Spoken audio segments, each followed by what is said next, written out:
600년 전 한 나라가 있었습니다. 그 나라의 임금은 밤에 잠을 이루지 못했습니다. 전쟁이 무서워서가 아니었습니다. 가뭄이 걱정되어서도 아니었습니다. 어느 고을에서 백성 하나가 억울하게 매를 맞고 있을지 모른다는 생각 때문이었습니다. 세종 22년 1440년 2월 8일 실록에는 짧은 기록이 하나 남아 있습니다. 몇 줄 되지 않는 이 기록 안에 나라가 왜 있어야 하는가라는 큰 질문이 담겨 있습니다. 그날 신하들은 임금에게 청했습니다.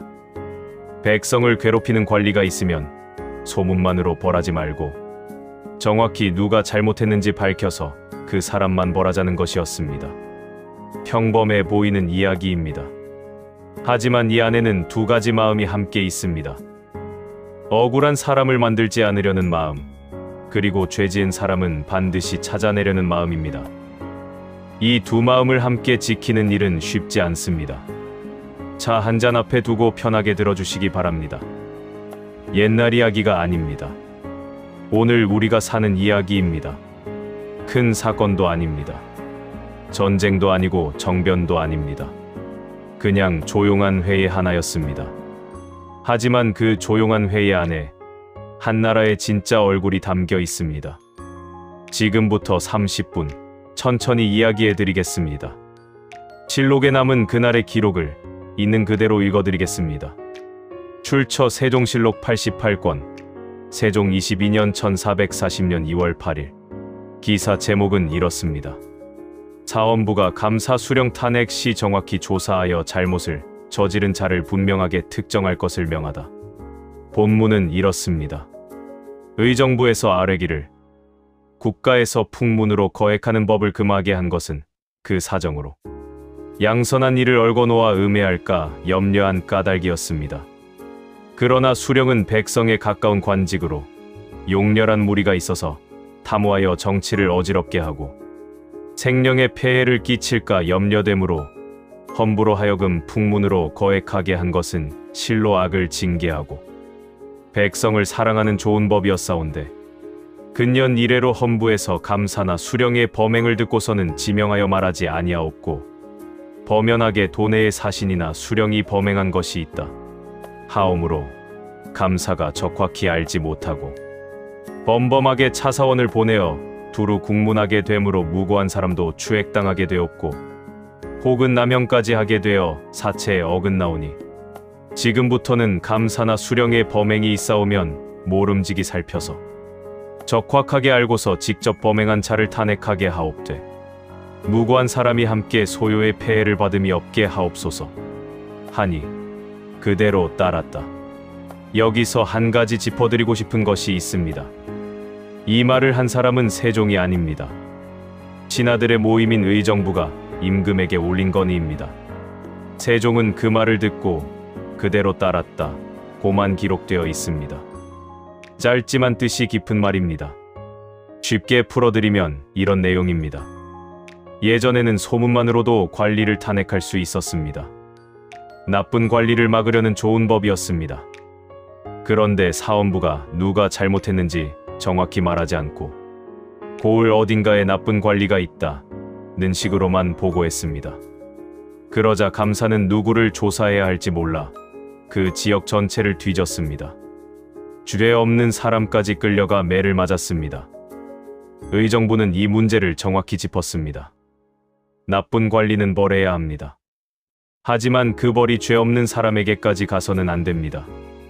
그러니 앞으로는 정확히 조사해서 죄 지은 그 사람만 벌하자고 한 것입니다. 용어를 몇 개만 짚고 넘어가겠습니다. 사헌부는 관리의 잘못을 감시하던 기관입니다. 오늘로 치면 감사원과 비슷합니다. 감사는 각 도를 책임지던 관리입니다. 오늘의 도지사와 비슷합니다. 차사원은 조사를 위해 파견된 사람이고 남용은 지나친 매질을 뜻합니다. 이 몇 개만 알고 들으셔도 오늘 이야기가 훨씬 쉽게 들리실 것입니다. 이 기록을 이해하려면 그 시절 백성의 삶을 먼저 알아야 합니다. 조선 초기 백성 대부분은 농사를 지었습니다. 날씨에 따라 한 해 살림이 정해졌고 세금을 내고 나면 남는 것이 별로 없었습니다. 그런 백성에게 가장 가까운 나라, 권력이 바로 수령이었습니다. 수령은 고을의 원님입니다. 오늘로 치면 시장이자 판사이자 경찰서장을 한 사람이 겸했습니다. 세금도 수령이 걷고 재판도 수령이 하고 벌도 수령이 내렸습니다. 백성은 임금 얼굴은 평생 못 봐도 수령 얼굴은 매일 봐야 했습니다.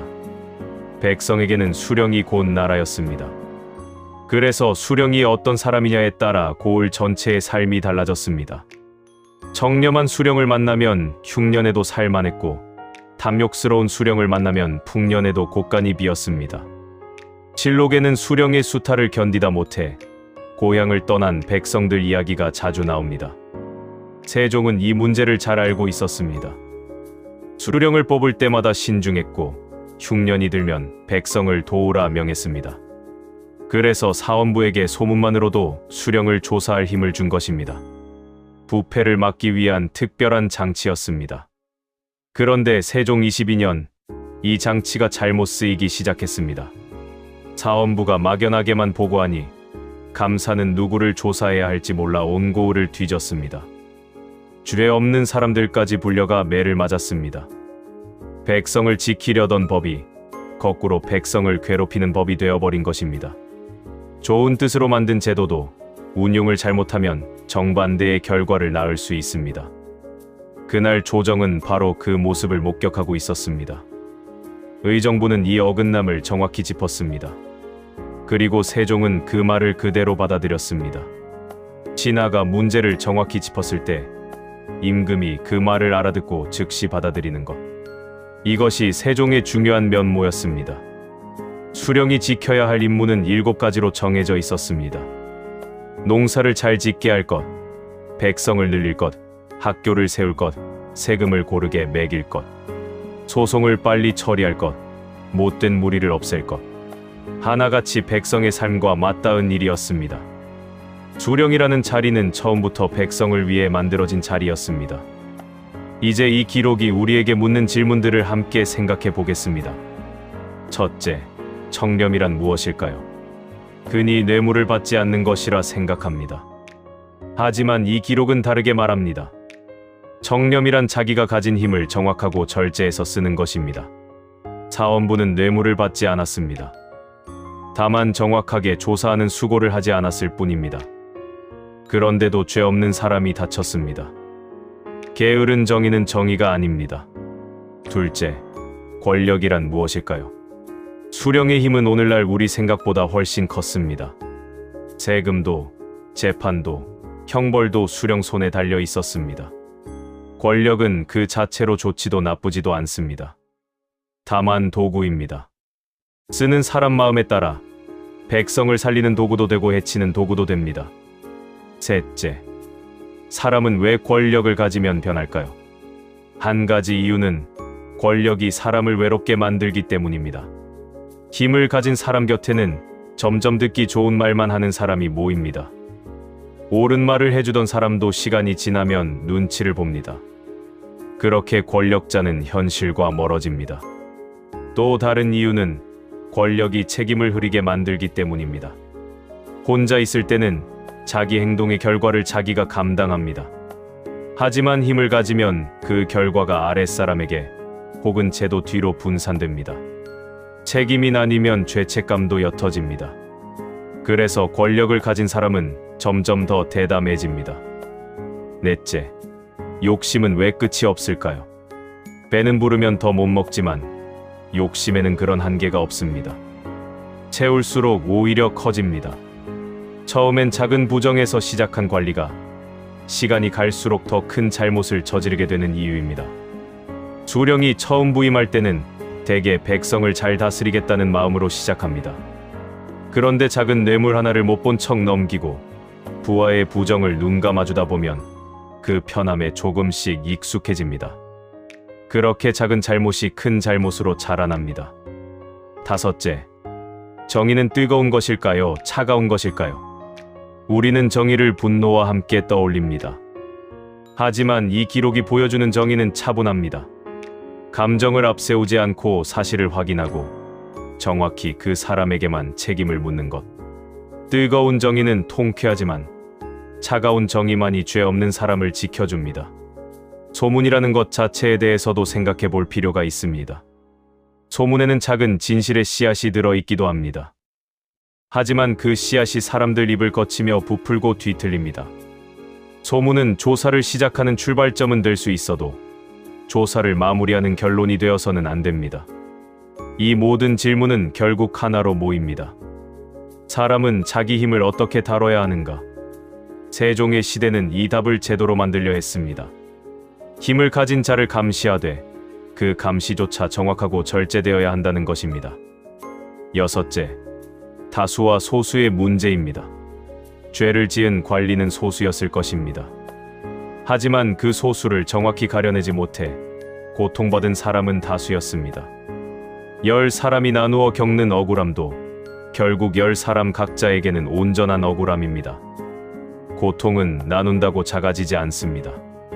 수령이라는 자리는 사라졌습니다. 하지만 이 문제는 오늘도 그대로 남아 있습니다. 공직 사회를 봅시다. 오늘날에도 부정을 막는 감사 제도가 있습니다. 그런데 정확한 조사 없이 소문이나 여론에 밀려 움직일 때가 있습니다. 죄 없는 직원들까지 조사받고 정작 잘못한 사람은 넘어가기도 합니다. 정확하게 조사하지 않으면 좋은 제도가 오히려 성실한 사람의 마음을 다치게 합니다. 회사도 다르지 않습니다. 문제가 생기면 개인의 책임을 가리기보다 팀 전체의 책임을 묻는 경우가 있습니다. 잘못한 사람은 조용히 넘어가고 아무 관련 없는 동료가 함께 불이익을 받습니다. 조직의 신뢰는 이런 순간에 무너집니다. 평생 회사에서 일하신 분이라면 이런 순간을 한 번쯤 겪으셨을 것입니다. 열심히 일했는데 팀 전체가 도매금으로 묶여 평가받았던 순간 말입니다. 반대로 누군가 잘못을 정확히 가려내 주었을 때 느꼈던 안도감도 기억나실 것입니다. 그 차이를 만드는 것이 바로 정확하게 조사하려는 의지입니다. 병원을 봅시다. 사고가 나면 실제 책임자보다 가장 만만한 위치의 사람이 책임을 지는 경우가 있습니다. 진짜 원인을 밝히지 않으면 같은 사고가 다시 일어납니다. 병원을 자주 찾게 되는 것도 인생의 후반부입니다. 정확하게 설명해주는 의사와 대충 넘어가는 의사의 차이를 우리는 몸으로 느끼며 살아갑니다. 학교도 마찬가지입니다.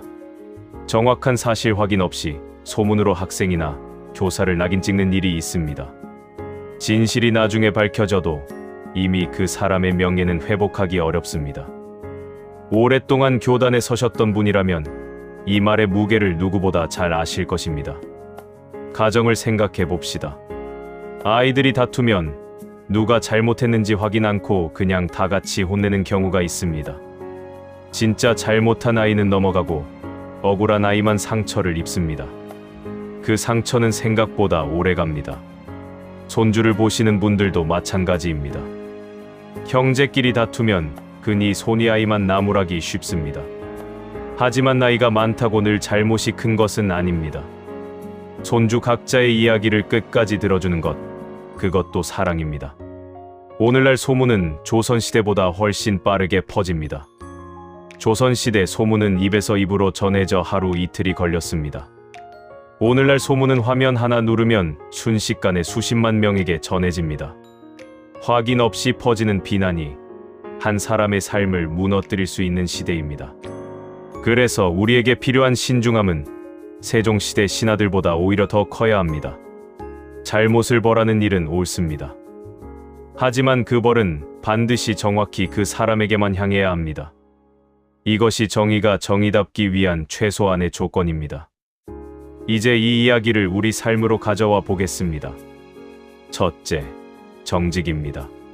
사원부의 잘못은 거짓말이 아니었습니다. 확인하는 수고를 들이지 않은 것이었습니다. 확실하지 않은 것을 확실한 것처럼 말하지 않는 것, 그것도 정직입니다. 우리도 살면서 누가 그러던 대로 시작하는 말을 참 많이 합니다. 그 말이 퍼지는 동안 작은 이야기가 점점 부풀어 오릅니다. 그리고 그 이야기가 누군가에게 상처를 줄 수 있다는 것을 우리는 종종 잊습니다. 둘째, 양심입니다. 양심이란 남이 보지 않을 때 어떻게 행동하는가의 문제입니다. 수령의 부정은 아무도 안 보는 곳에서 일어났습니다. 오늘 우리의 부정도 마찬가지입니다. 아무도 확인하지 않을 서류, 아무도 모를 작은 거짓말. 이런 순간들이 쌓여 한 사람의 인격이 됩니다. 셋째, 신뢰입니다. 조선 백성이 수령을 믿을 수 있었던 건 수령이 완벽해서가 아니었습니다. 잘못하면 정확히 밝히고 죄 없는 사람은 지켜준다는 최소한의 믿음이 있었기 때문입니다. 오랜 세월 함께한 부부, 자식을 키워낸 부모와 자식 사이도 마찬가지입니다. 신뢰는 저절로 유지되지 않습니다. 오해를 풀지 않고 시간만 흘려보내면 그 오해는 마음 밑바닥에 가라앉아 있다가 예상치 못한 순간 다시 떠오릅니다. 넷째, 겸손입니다. 그대로 따랐다. 세종은 자기 위엄을 앞세우지 않았습니다. 진화의 옳은 말을 겸허히 받아들였습니다.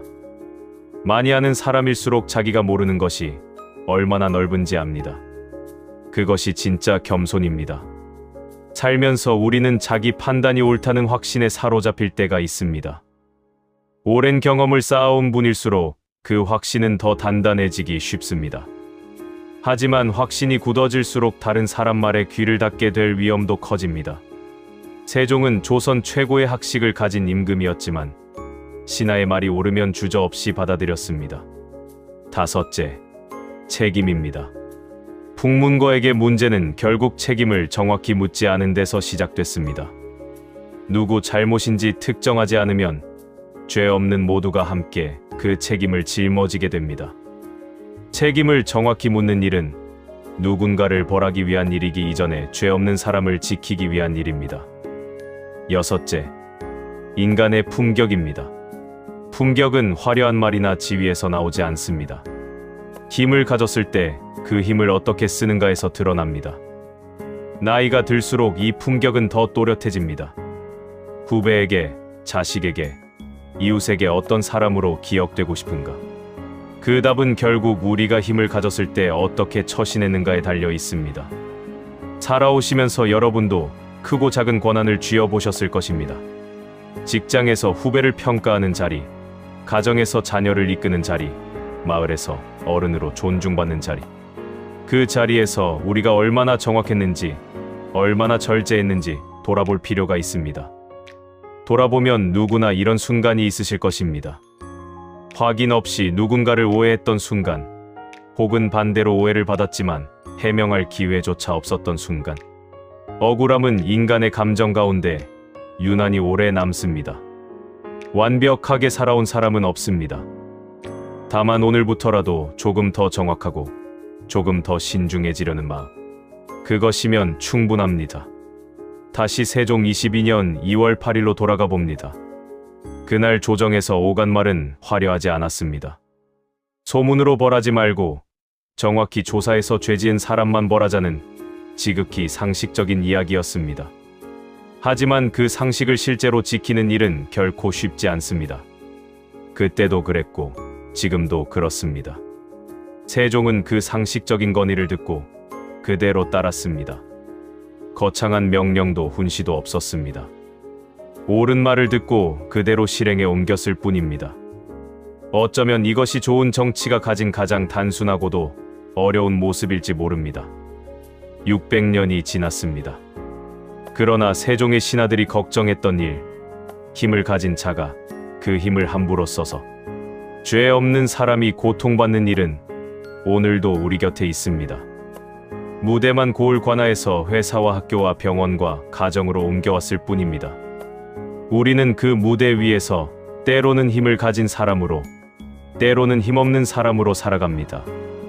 어느 쪽에 서 있든 오늘 이 기록이 남기는 질문은 같습니다. 나는 내가 가진 힘을 정확하게 쓰고 있는가?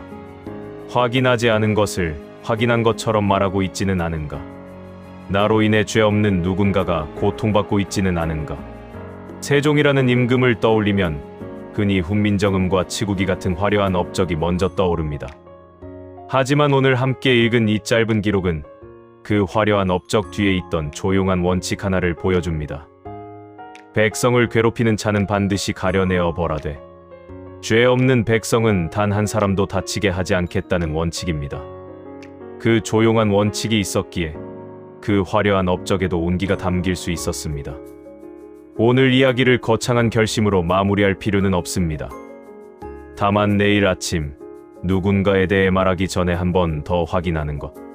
그 정도면 충분합니다. 이 질문에 정직하게 답할 수 있다면 그것으로 충분합니다.